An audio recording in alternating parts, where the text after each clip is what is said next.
आज मैं अपनी उन बहनों के लिए बहुत खूबसूरत टिप्स लेके आई हूँ जिनको काम करने को दिल नहीं करता या काम घर के काम को जो है ना मैनेज नहीं कर पा रही हैं, टाइम मैनेज नहीं कर पा रही हैं, टाइम सेविंग करने नहीं पा रही हैं।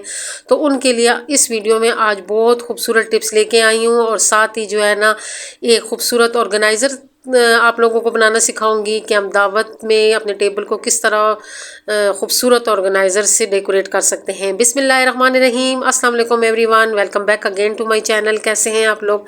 आई होप कि आप लोग सब ठीक होंगे और अल्लाह करम से मैं बिल्कुल ठीक हूँ। नई वीडियो के साथ, नए व्लॉग के साथ और खूबसूरत आइडिया के साथ आप लोगों की खिदमत में हाजिर हुई हूँ। इस वक्त मैं मक्खन निकाल रही हूँ और मेरी कौन कौन सी बहनें हैं जो ऐसे करती हैं कि दूध में से मलाई को जमा करती हैं और फिर उसका मक्खन निकाल के उसको घर में इस्तेमाल करती हैं। मैंने कभी भी घी भी नहीं ख़रीदा, कभी देसी घी भी नहीं लेके आई हूँ, मक्खन भी नहीं लेके आई हूँ। मैं हमेशा ऐसे घर में ही निकालती हूँ और इससे हमारे जो है ना वो एक घर का साफ़ सुथरा जो है ना मक्खन निकल आता है, साफ़ सुथरा घी निकल आता है। एक दो दिन हम लोग मक्खन यूज़ करते हैं, फिर मैं उसको घी बना लेती हूँ। कुछ लोग तो डायरेक्ट मलाई से भी घी निकालते हैं, लेकिन मेरा जो तरीक़ेकार है वो यही है कि मैं पहले मक्खन निकालती हूँ। एक दो दिन हम लोग ताज़ा मक्खन यूज़ करते हैं और फिर मैं उसको जो है ना घी बना के सेव कर लेती हूँ। तड़का वगैरह लगाना होता है या वैसे ही जो है ना घी की ज़रूरत पड़ जाती है किसी न किसी काम के लिए, तो चलो घर का साफ़ सुथरा घी पड़ा होता है। क्योंकि आजकल तो घी इतना महंगा है कि हम लोगों की रेंज से बाहर है, क्योंकि इन चीज़ों की जो प्राइस है बहुत ज़्यादा है। तो दूध तो हर घर में आता है, तो कोशिश किया करें कि खुला दूध जो अच्छे वाला दूध होता है वो लेके आया करें, ताकि उससे मलाई निकाल के आप मक्खन भी निकालें, दूध भी इस्तेमाल करें, मक्खन भी इस्तेमाल करें, साथ ही घी भी इस्तेमाल करें। मैं आज उन बहनों के लिए बहुत खूबसूरत टिप्स लेके आई हूँ जिनका दिल नहीं करता काम करने को या उनसे टाइम मैनेज नहीं होता है। आजकल की जो बच्चियाँ होती हैं वो स्कूल, फिर कॉलेज, फिर यूनिवर्सिटी, फिर जॉब और फिर उसके बाद उनकी शादी हो जाती है, तो उनको घर की इतनी समझ बूझ नहीं होती हैं। कुछ बच्चियाँ तो जो होती हैं बड़ी समझदार होती हैं, उनकी जो माएँ होती हैं वो बच्चों को तालीम भी दे रही होती हैं और साथ बच्चियों को घरदारी भी सिखा रही होती हैं। लेकिन ऐसी माएँ बहुत कम रह गई हैं। वो हमारी माएँ थी और हमारे बाद बस कुछ थोड़ी बहुत ही आई हैं, लेकिन ज़्यादातर माएँ जो है ना आजकल बच्चों की पढ़ाइयों पे बहुत फोकस देती हैं और उनकी कोशिश होती है कि हमारी बच्चियाँ पढ़ लिख के अपने पाँव पे खड़ी हो जाएं। उनका भी कसूर नहीं है, क्योंकि आजकल का जो दौर चल रहा है महंगाई का दौर है और हर माँ कहती है कि मैं अपनी बेटी की जो है ना पाँव पे खड़ी हो जाए, ताकि उसको माली मुश्किलात का सामना ना करना पड़े। और इस के सब के दौरान वो ये भूल जाती हैं कि हमने अपनी बच्चियों को घरदारी भी सिखानी है। बच्चियों के लिए घरदारी बहुत ज़रूरी है। आप बच्चों को तालीम के साथ साथ उसको घरदारी के टिप्स भी बताते जाया करें, उससे काम करवाया करें। कभी उससे रोटियां बनवा लिया करें, कभी उसे आटा गूंद लिया करें, कभी उसे कहा करें कि सफाइयाँ कर ले। तो इस तरह वो जब छोटे मोटे काम करेगी तो उसको इस घरेलू काम की आदत पड़ जाएगी और फिर जब उसका अपना घर होगा तो उसको जो है ना इतनी मुश्किलात का सामना नहीं करना पड़ेगा। ज़रूरी नहीं होता है कि जॉइंट फैमिली में बंदा जाए तो वहाँ पे ताने सुने। कभी कभी ऐसे होता है कि हमारा अलग घर होता है, अलग सारा कुछ होता है, लेकिन हमें बहुत सी मुश्किलात का सामना करना पड़ जाता है, बहुत सी बातें सुननी पड़ जाती हैं और बहुत ही मुश्किल पड़ जाती है जब बंदे को घर के कामों की आदत ना हो और उसे ये ना पता हो कि मैंने घर को किस तरीके से साफ रखना है, मैंने अपने टाइम को मैनेज कैसे करना है और मैंने किस तरीके से चलना है कि मेरा घर साफ सुथरा हो जाए। क्योंकि हम लोग अगर एक तरफ अक्सर मैंने लोगों को सुना है कि वो कहती हैं कि हमें तो परवाह नहीं है, अगर घर गंदा है तो क्या हो गया, कौन सा हमें किसी ने इनाम देना है। इनाम कोई किसी को नहीं देता होता है, लेकिन हमने आगे बच्चों की परवरिश करनी होती है। ख़ास तौर पे हमारे ज़िम्मे बेटियों की परवरिश आ जाती है और जो बेटियों की परवरिश होती है आगे उनके रिश्तों के बहुत सारे मसले होते हैं और अक्सर घरानों में रिश्ता वहाँ पे किया जाता है। पहले माँ को देखा जाता है कि माँ कितनी नरमंद है, सुगड़ है, कितनी सलीकेमंद है, ताकि हम उसी की बेटी को लेके आएँ, ताकि हमारी घर जो बहू आए वो इसी तरह सुगड़ और सलीकामंद हो। कभी कभी हम डिग्रियाँ तो ले लेते हैं, लेकिन हम इस चीज़ पे मार खा जाते हैं कि हमारी बच्चियों को घरदारी नहीं आ रही होती है। तो अपनी बच्चियों को ज़ाहिर घरदारी भी सिखाया करें और ख़ुद भी जब आप समझ जाती हैं कि मुझे घरदारी नहीं आती है तो सीखें, क्योंकि ये ऐसा काम है कि हम हर वक्त सीख सकते हैं। इसका मतलब ये नहीं कि हमें जो काम नहीं आता है तो बस हमने नहीं का टैग लगा के और बेगम हो गए, ऐसे ना किया करें। अपने टाइम को ऐसे मैनेज किया करें ताकि जो है ना आपने जो काम नहीं किए हैं वो भी करें। शुरू में आपको बहुत मुश्किलात का सामना करना पड़ेगा, फिर आहिस्ता आहिस्ता आपको उन कामों की आदत पड़ जाएगी और आपकी इतनी आदत पड़ जाएगी कि आप उन काम के किए बिना रहेंगी नहीं। आप कि जब सिंक में बर्तन पड़े होंगे तो आपको उलझन होगी, मेरे सिंक में बर्तन क्यों पड़े हुए हैं। अगर आपकी चीज़ें बिखरी हुई हैं तो आपको उलझन होगी कि मेरी चीज़ें क्यों बिखरी हुई हैं। रात को आपको नींद नहीं आएगी जब तक आप अपनी घर की सारी चीज़ों को संभाल ना लें। कुछ छोटे छोटे टिप्स होते हैं। रात को अपने बच्चों को, अक्सर मैंने माओं को देखा है, बच्चों को लेके जब लेटती हैं तो बस उस वक्त लेटती हैं जब उसे खुद सोना होता है। तो ऐसे ना किया करें, बच्चों को अपने सोने से 1 घंटा 1.5 2 पहले सुला दिया करें। उनकी ऐसी रूटीन बनाएं उसके वो जो है ना आपसे पहले जो है ना 1 घंटा 1.5 पहले सो जाए। बच्चों को सुला के फिर किचन में आए, अपने किचन को सारा साफ करके चीज़ें अपनी जगह जगह पे करें। अगर सुबह आपने किसी से नाश्ता बनाना है हस्बैंड के लिए, उसकी तैयारी करके रखें। अगर आपने बच्चों के लिए लंच बनाना है तो उसकी तैयारी करके रखें।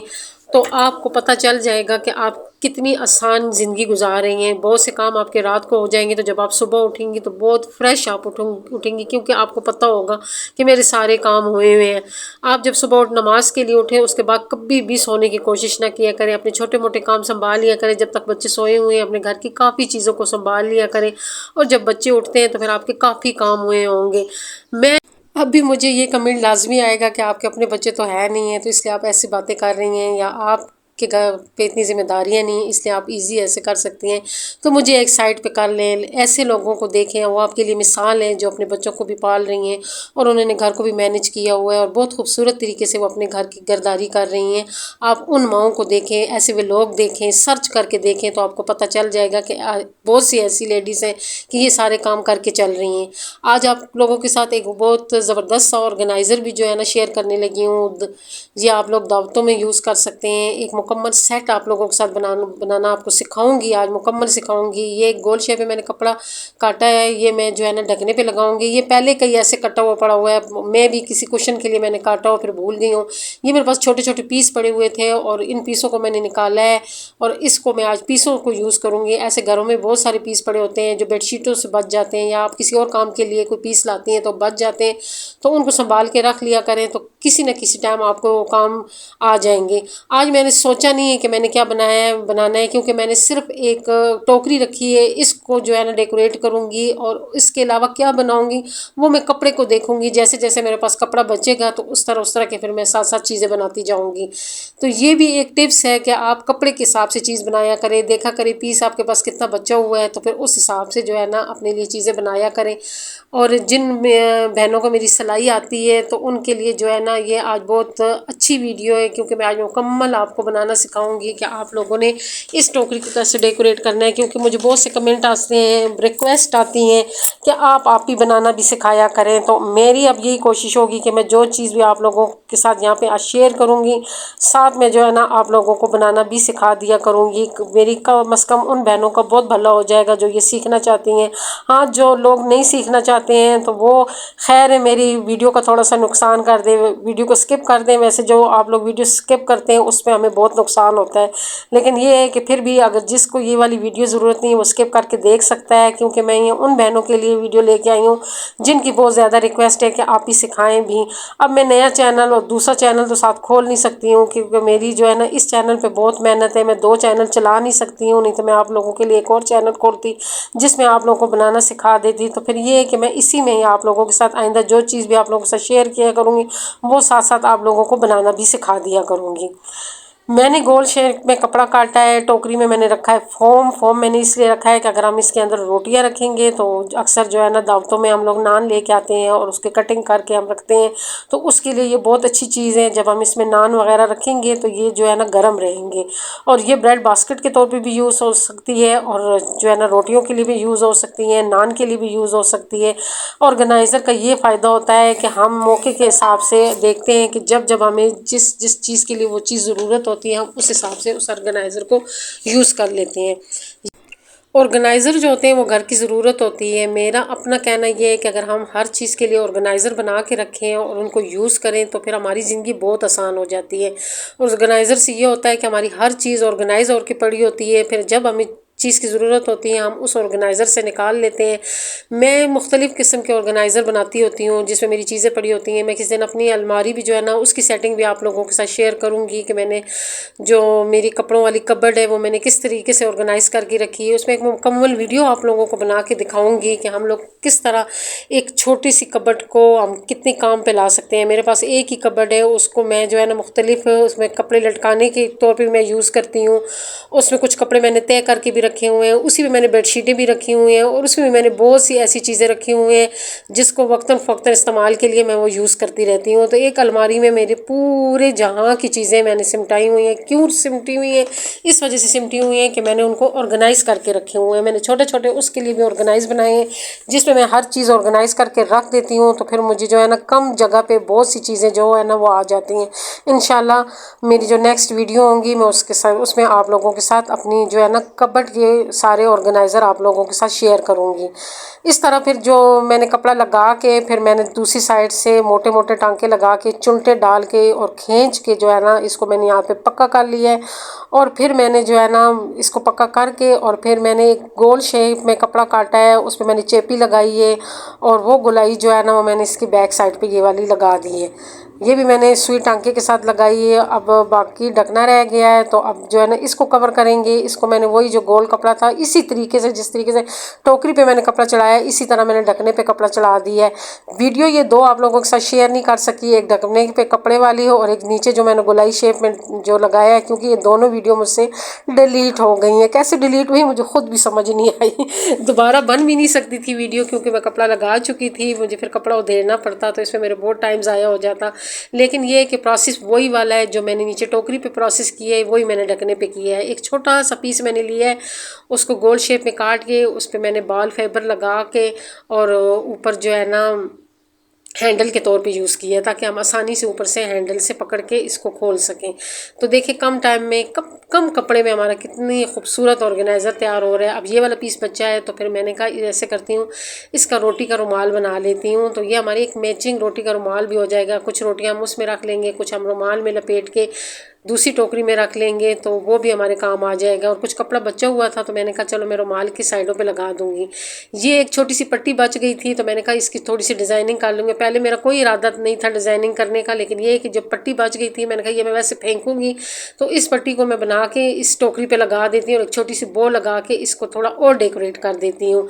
ये प्लानिंग के बगैर थी ये वाली जो डेकोरेशन है। और डेकोरेशन होती भी ऐसी ही है, जैसे जैसे आप देखें आप लोगों के पास पीस बचते जा रहे हैं तो उस हिसाब से अपनी जो है ना ऑर्गेनाइज़र जो बनाते हैं उसकी डेकोरेशन कर लिया करें।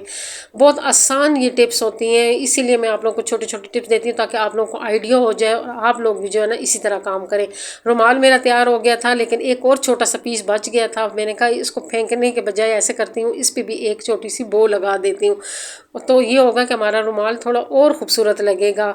थोड़ी सी जो है ना डिज़ाइनिंग हो जाती है ना चीज़ बड़ी खूबसूरत मतलब नज़र आना शुरू हो जाती है। हम सिंपल भी चीज़ बना सकते हैं लेकिन ये छोटी मोटी डिज़ाइनिंग किया करें, इससे ये होता है कि डिज़ाइनिंग को चार चांद लग जाते हैं। मेरे बहुत से व्यूवर ऐसे हैं जो कहते हैं कि हमारा नाम लिया करें, तो मैं उस वक्त मैं कहती हूँ कि मैं लूँगी, लेकिन जब मैं वीडियो के वॉइस ओवर करने बैठती हूँ तो फिर मैं भूल जाती हूँ।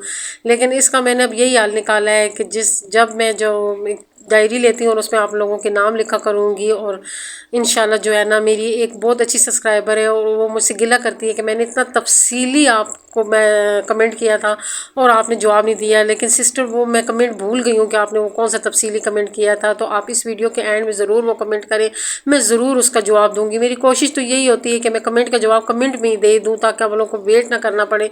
लेकिन कभी कभी ये होता है कि इतना मतलब कमेंट लंबा होता है कि उसका जवाब नहीं दे पा रही होती हूँ। कुछ नाम ऐसे होते हैं जो आप लोग कहते हैं हमारा नाम अपने वीडियो में लाजमी लेना है, जैसे मेरे ख्याल में फरजाना अमजद है, वो मेरी सिस्टर कह रही हैं कि आपने मेरा नाम लेना है। तो सिस्टर आज देखें मैंने आपका नाम ले लिया है।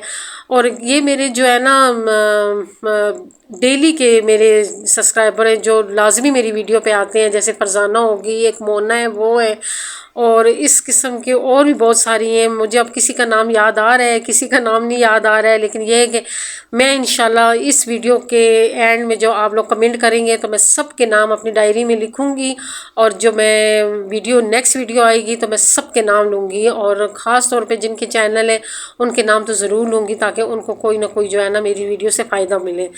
तो ये अब पीस बच गया था। आप लोग सोच रहे होंगे कि ये मैं क्या बना रही हूँ, कोई लोग समझ रहे होंगे मैं पॉट होल्डर बना रही हूँ, लेकिन ये पॉट होल्डर नहीं है, ये मैं एक मैट छोटा सा बना रही हूँ, ताकि हम लोग जब दावत करते हैं तो हम लोग डाइनिंग टेबल पे जब डोंगा वगैरह रखते हैं तो वो गर्म होता है, तो उसके लिए ये बहुत बेहतरीन चीज़ है।